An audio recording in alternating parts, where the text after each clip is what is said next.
So for some reason, yo, what's up? This your boy CJ Robinson Jr. Welcome back to my live stream. For some reason, um, my video had an error, or YouTube took it down. So I want to talk a little bit about Charles Manson.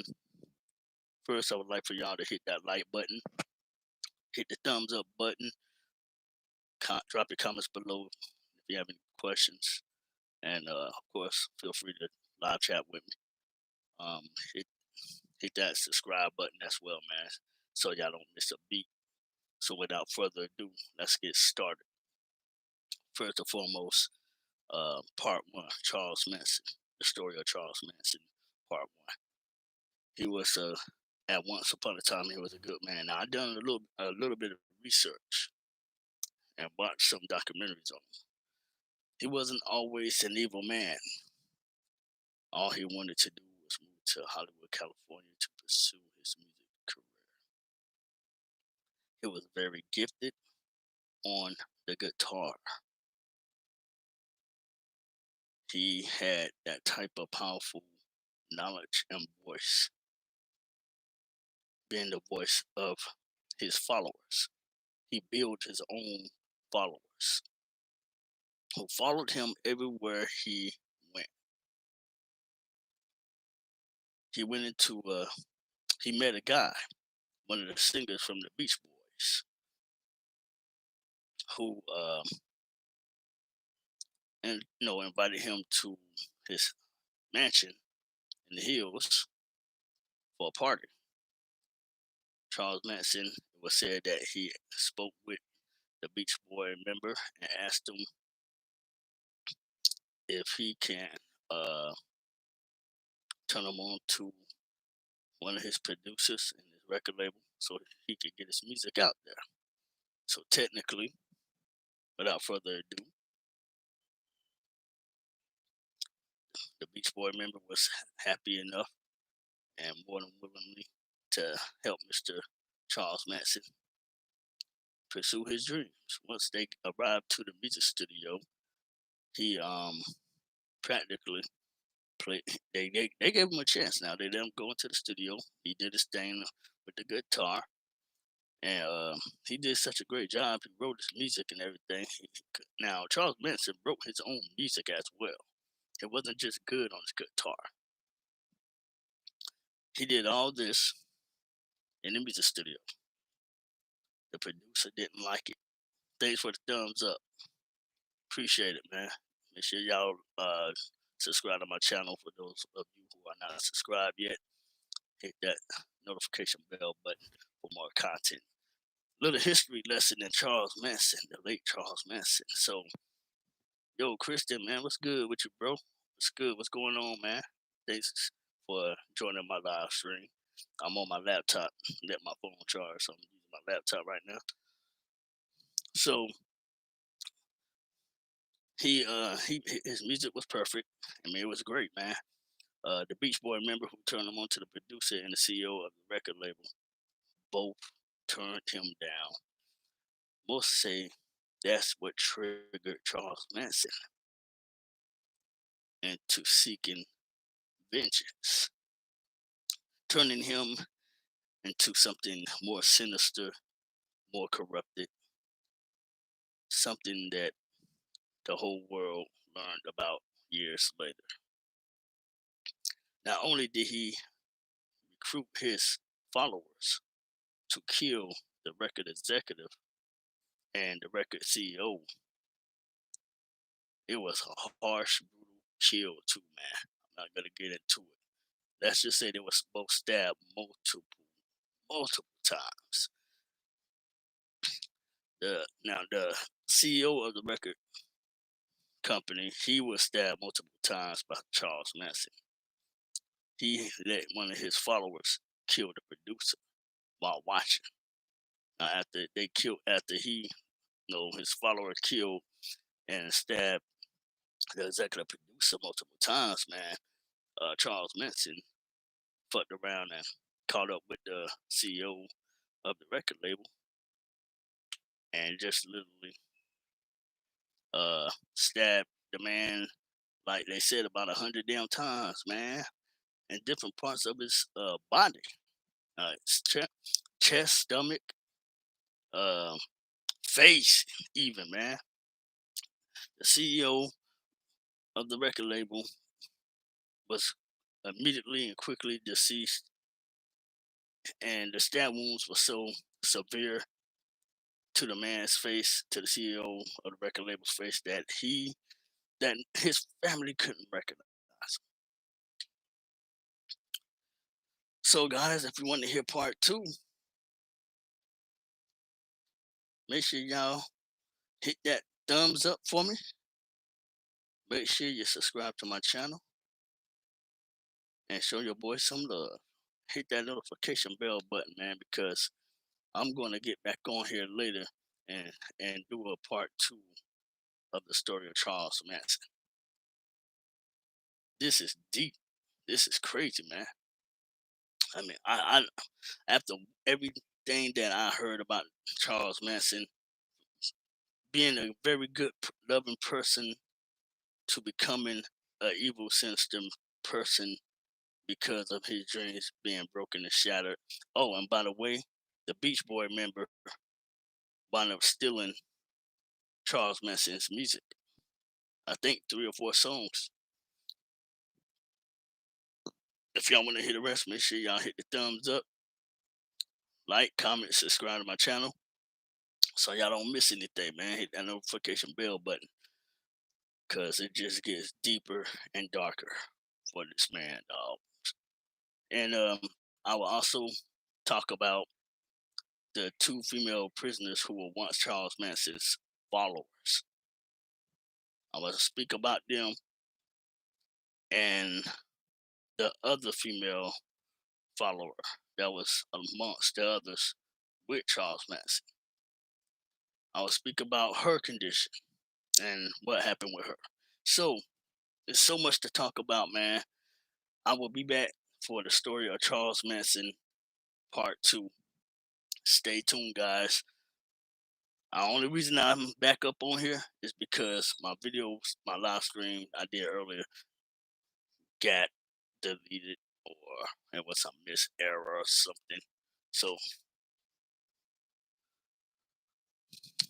I don't know, man. So I'm on my laptop and I'm gonna speak more about this Charles Manson guy, man. A lot of people, the whole world, hey, what's good, man? What's good? The whole world, thanks for the thumbs up, Ivan.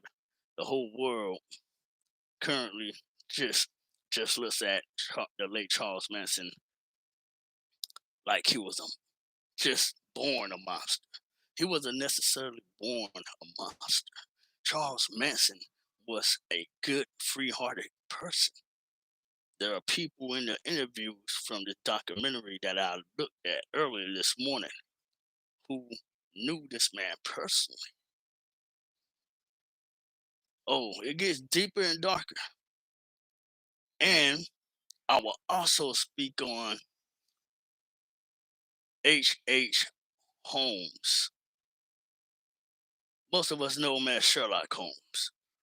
They turned H. Holmes' real life persona into a fictional movie character.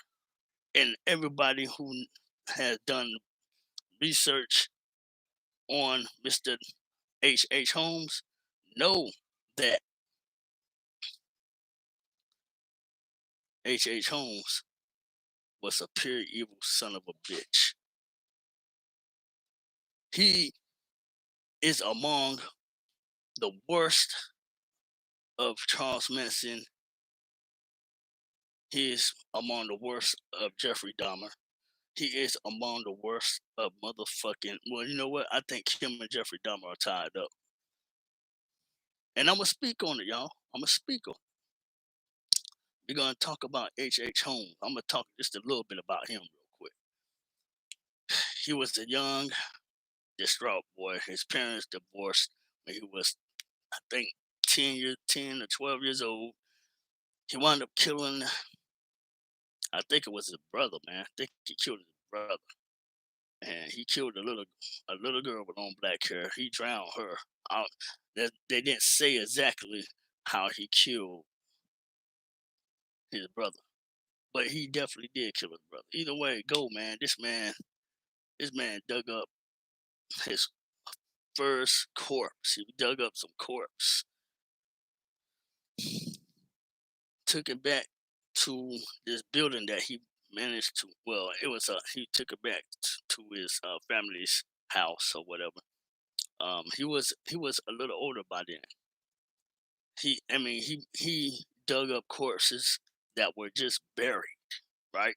So he peels the flesh off of them, skin them down to the bone, skin them down to the skeleton.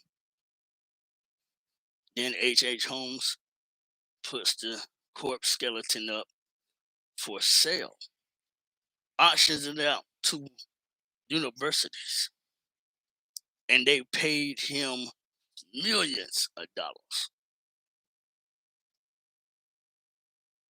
I think he dug up over 20 fresh corpse bodies that were just buried. And this happened back in 1883. Now, by the time 18 years later, 1888 had arrived, Mr. H. Holmes,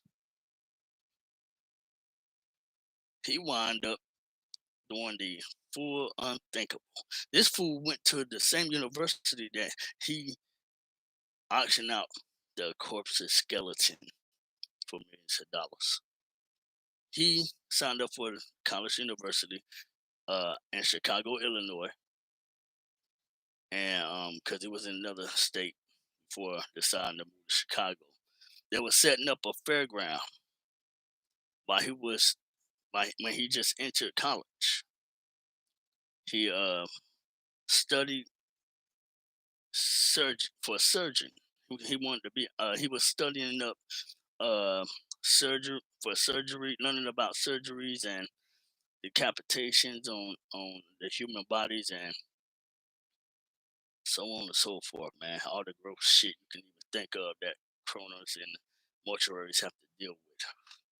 So, and doctors, of course. So, technically, uh, I ain't gonna tell the whole story either because I'm gonna make another part two. I'm gonna make a part two of H. Holmes too.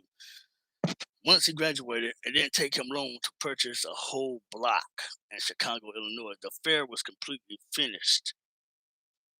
Um, Mr. Ferris named that giant spinner wheel that we all loved so much as kids after his last name. He called it. I forgot his first name, but the man that created that Ferris wheel, his last name was Ferris. So we all know the wheel named as the Ferris wheel. So H. Holmes, not long after buying half of the block of Chicago South Side, he had some great architect guys to build build the just it was a great build, man, but it's still a haunted mystery to this day. It was like a hotel slash slaughterhouse. He would lure his victims in, making them think they're trying to get them nice and comfy, in their rooms or whatever, and then he'll wait at night, had several peepholes through the walls that not even the customers could see. He turns around, peeps in at them as he spits this poison gas to knock them out. I think they call it knockout gas, actually. Wow, shit's crazy, man. So he dumps their body. He picks them up and then dumps their body, like slide them like through this center of this wall, and each room has a passage door that makes it look like it's just a pure wall, so none of the victims can tell the difference. Anyway, man, he goes down to his lair, and then what do you know? He ends up cutting them in half using all sorts of sharp tools, saws, knives, different forms of knives, and he had a crematory down there as well, man. There were no he killed over. That's it. Now it was said that he killed over 200 people, but I believe it might have been more than that because he had killed outside of Chicago as well. But we're gonna get more into that story tomorrow. I'm gonna, I'm gonna make sure I don't forget to mention talk more about Triple H Holmes, H Holmes tomorrow. We're gonna talk more on him tomorrow. It's gonna be a part two of that. Tonight we're gonna do a news talk through my StreamYard, and we are going to what else we're gonna do? We are going to then do a part two of the late Charles Manson because there's more to Charles Manson, man. Hell, I'm gonna just keep going down the deep dark hole with it. I'm gonna even give y'all Jeffrey Dahmer's story. How about John Wayne Gacy? I'm gonna give y'all a John Wayne Gacy story too. I'm gonna do my homework tonight. I'm gonna do more homework on because I know everything else about Charles Manson. I know everything else about what H. Holmes did, and y'all, it is unbelievably crazy. So with that being said, man, I hope y'all enjoyed the small little stories on Charles Manson. I'm gonna inform y'all tonight on how Charles Manson became evil. All right. Now he ain't no Jeffrey Dahmer, man, but Charles Manson was crucial. All right, guys. Once I'm done with the Charles Manson Part Two story, I'm gonna while I'm still in the midst of that story, giving y'all the darker details of. I'm gonna give y'all the supremely darker details on the spiritual side about his spirit and his victims' spirits. Till then, knowledge is power. Thank you for the thumbs up, Ivan. Kristen, thank you for the thumbs up. Being that you were the first one on my live stream, appreciate the support, Kristen. Um, appreciate everyone who's been supporting me from day one. Mainly Realist One, because Realist One was there with me from day one. So I gotta definitely thank you, man. So with that being said, like, comment, subscribe, hit that notification bell, gang. Drop your comments below for more future content. Guys, I'm telling y'all, we're gonna dig deep into the bullshit, this crazy, twisted, ritual world of Charles Manson, H. Holmes, Jeffrey Dahmer, John Wayne Gacy. Oh yeah, there's more. Hell, I got a lot of homework ahead of me, guys. But I know how to study. I know how to do my research. How y'all think I know about Charles Manson? Nobody knew that Charles Manson was an actual good, loving, kind, sweet man, young man at one point. Yeah, he was in and out of jail, ladies and gentlemen, but for petty robbery. That was it. He won't no killer in his younger years at that point. He was just robbing motherfuckers. So we're gonna get down to grimy with the darker side of Charles Manson. All right, because it's crazy, man. Yeah, excuse me. So yeah, man, I'm telling y'all, man, it's crazy. Y'all gonna be like, whoa, we didn't know that. Most of you probably gonna know exactly what I'm gonna be talking about on part two. Tonight I will be speaking more on Charles Manson. Alright. So you guys take it easy. Stay safe, stay COVID free. Know what I'm saying? Make sure y'all hit that thumbs up. I need all the likes I can get. Subscribe to my channel. If you're just viewers and passing through, feel free to subscribe to my channel, man. I'm gonna be speaking on some deep dark shit.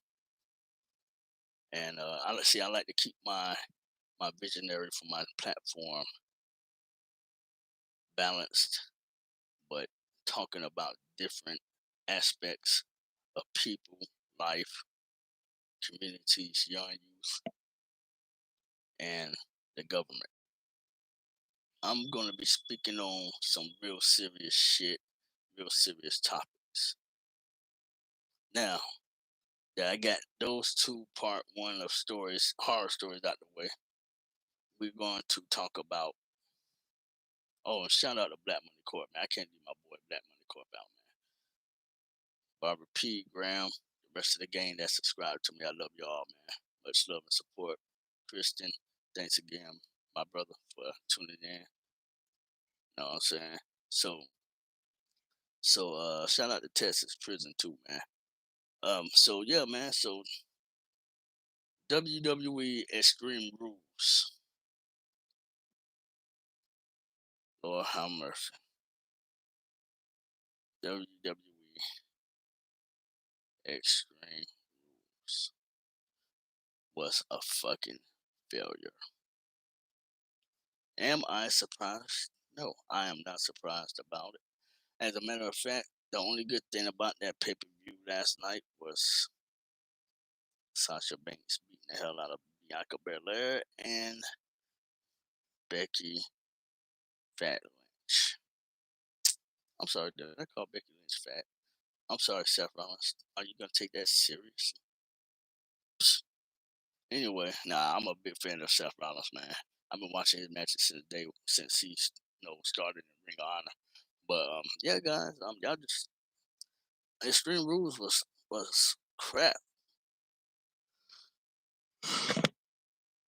And I was woken up around 7 something this morning, 7:03, I think. I told you I don't really get sleep like that. But anyway, man, Extreme Rules was crap. It was shitty. The only good thing about it was the fact that Sasha Banks made her huge return to the company after being out for a few months. You know what I'm saying? So, shouts out once again to Sasha Banks. So, I'm definitely gunning for Sasha Banks to beat Becky Lynch for the women's title, SmackDown women's title. Every other match on there was crap as usual. It could have been a lot better. If I called the damn pay per view Extreme Rules, when you only had one Extreme Rules match on the pay per view, you know what I'm saying? Every match supposed to be extreme.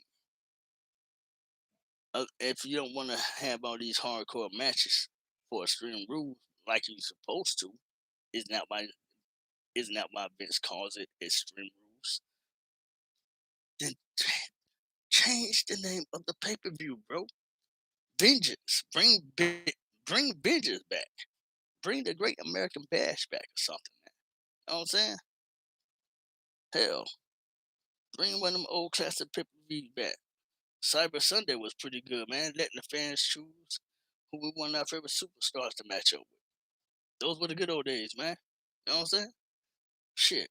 But hey, man, salute to everybody, man.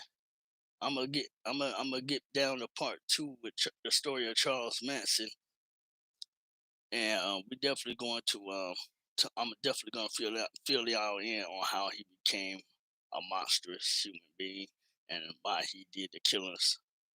Y'all already know why he killed the executive producer and the CEO of the record label, because they both turned him down, stole his music, gave his music to the dumbass Beach Boys. Forgive me, y'all, for those Beach Boys fans out there.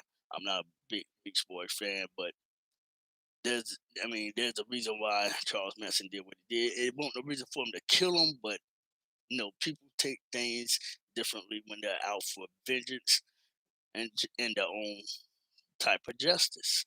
That's just life, man. So drop the comments below, like, subscribe, hit that notification bell button. I'll be back later on tonight to speak about Charles Manson going Michael Part 2. The story of Charles Manson Part 2 later on tonight. Make sure y'all give me that thumbs up. Subscribe to my channel. I got a lot more homework I need to do. Research, research, research. I already know everything about Charles Manson. I know everything about H. Holmes. He's like probably the worst of the worst, man. But at the end of the day, compare H. Holmes to Jeffrey Dahmer. Okay, Jeffrey Dahmer, he ate people. He killed his victims and ate them. But everybody knows that part. There's a lot more to Jeffrey Dahmer than meets the eye, man. So hit that subscribe button. Show me them likes. Shout out to all my subscribers. Shout out to the world. Knowledge is always power, man. This is why I aced history class back in the day in my school years. Because I loved history. I fell in love with history and science, y'all. Hell, maybe I'll talk to y'all about what I used to study in history. Maybe we could talk about the Gettysburg ghost huntings and the history of the Civil War in Gettysburg, Pennsylvania. Yeah, man, most people would love to hear that, and I'm going to start talking about stuff like this. And I'll still give y'all the rest of the recap and let y'all know what I think about the pay-per-view that I just did. Stream was crap, trash, period. I'm glad I didn't waste my money watching it, like ordering or whatever, man. But anyway, y'all take it easy, man. I'm about to get up off here. Like, comment, subscribe, hit that notification bell, gang. Your boy will be back on here in a few hours, more or less. I say about 7 to 8. Till then, man. CJ signing out.